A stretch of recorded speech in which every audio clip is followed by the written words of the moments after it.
So Prof, ang sinasabi mo bang nakukuha ko sa iyo dun sa mga pagsusuri mo at yung position mo dito sa usapin, hindi pag pinag-uusapan na natin ang national interest ng Pilipinas, hindi naman dapat tayong kumampi sa US at hindi rin tayo dapat kumampi sa China. Parang ganon. Tama. Tama. So, ano ba yan? Feasible ba yan given the situation? Is non-alignment still feasible? Kasi sinabi mo kanina, Prof, na zero yung external defense capability natin. At meron din naman talagang mga ginagawa ang China na pambubuli sa atin. So, doon sa ganong sitwasyon, hindi ba natin kailangan ang kakampi tulad halimbawa ng US dito sa usapin na ito ng bullying ng China? Or pwede rin naman talaga na pairalin natin yung national pagtatanggol sa ating national interest at payabungin natin ang ating relasyon sa iba't ibang mga bansa. Siyempre kasama na rin dyan yung China, andyan naman ang US. Hindi tayo magpapagamit sa kanila at magamit tayong lunsaran ng kanilang mga digmaan. Imposible, Sonia, na hindi tayo magpapagamit o hindi tayo gagamitin kasi yung EDCA sites are precisely to be used, no, dito sa military strategy ng US, no, laban sa China, lalo na ang pinakamainit dito yung sa Taiwan, no, Taiwan at ko rito kasi kaya nga sinasabi ko, pag-isipan nating mabuti yung ating priority sapagkat kung magkaroon man ng conflict ang US, no, with China, tapos gagamitin nga nilang issue itong Taiwan, itong pag-recover ng China sa Taiwan bilang bahagi ng China. Yan talaga inevitably madadamay tayo at posibleng mapahamak, no? Kasi nga tayo ay nasa first island chain ng US, no? Military strategy dito. Ang US ang layo-layo, tens of thousands of no? Pero dito pa lang tayo damay kasi dito magkakaroon ng bakbakan, no? Kaya nabanggit mo na it is feasible. Why am I saying it's feasible? Well, Vietnam and another ASEAN country na very close to us, yung Indonesia, no, sa south naman, na na-assert niya ang sarili niya, no, na niya yung dito sa hindi siya pwedeng mabuli ng ninuman, no. Pero independenteng bansa siya, di ba? Yung alin, yung yung mga sinasabi niyo, Professor, na nakakapag-assert ng kanilang dahil independiente silang mga bansa.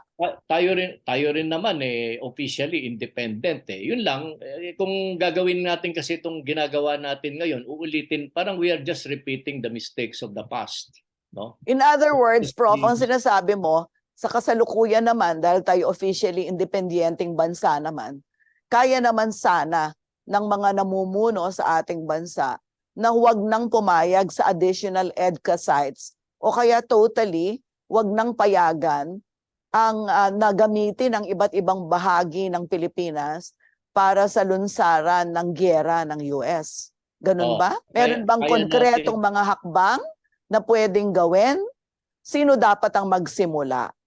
Dapat ang leadership ng Pilipinas. Importante yung yung kasi bahagi tayo ng ASEAN, Nation of Southeast Asian Nations, at itong ilan sa mga bansang nabanggit ko kasama natin dito, and they too have something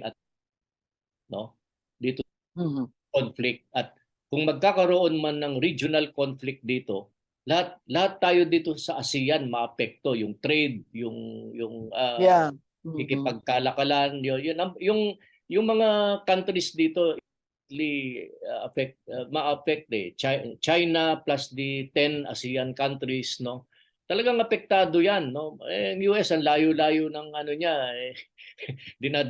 dinadamay tayo, pinag-aaway tayo. Kung maano na, right now, itong mga ASEAN neighbors natin, they're really taking advantage of the prosperity na, no? And I think sila at Taking saka advantage of what, Prof? What is that? prosperity, the The prosperity, the prosperity. economic prosperity, no, of China, no.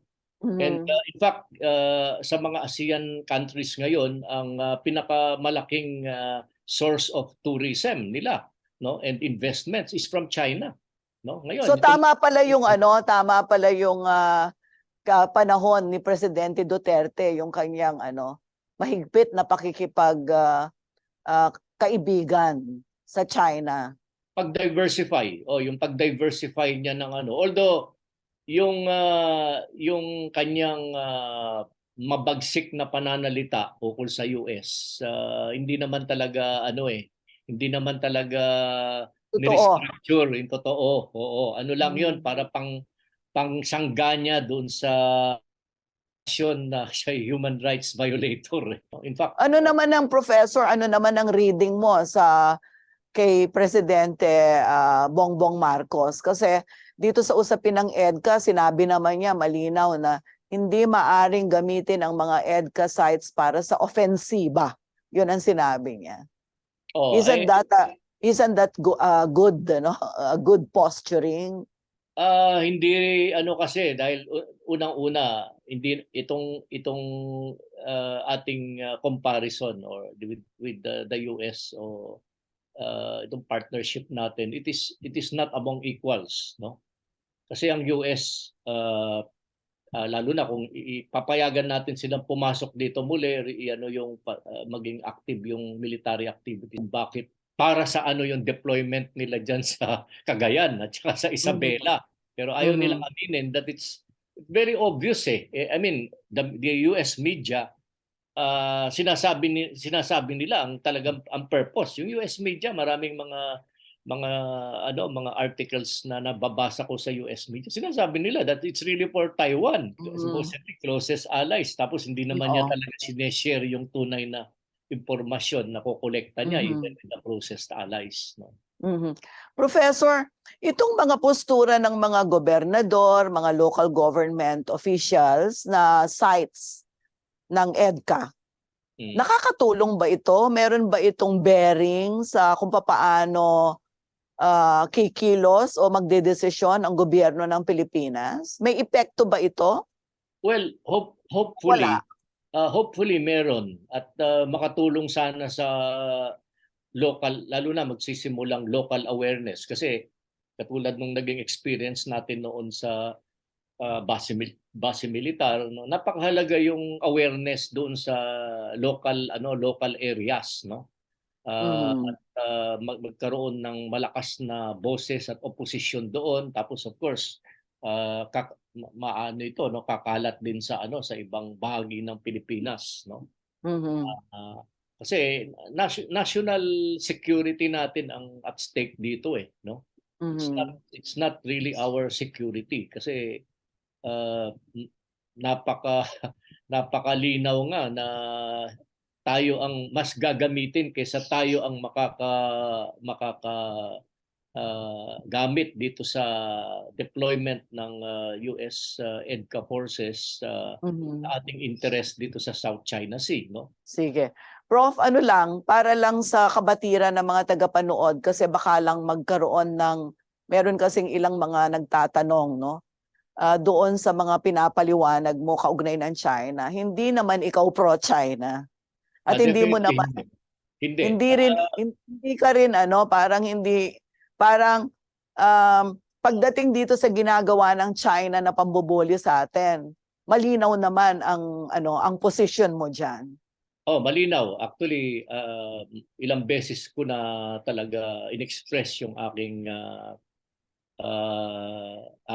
posisyon, lalo na yung hindi pagrespeto ng China sa arbitral natin, yung Ruling, award sa The Hague, no.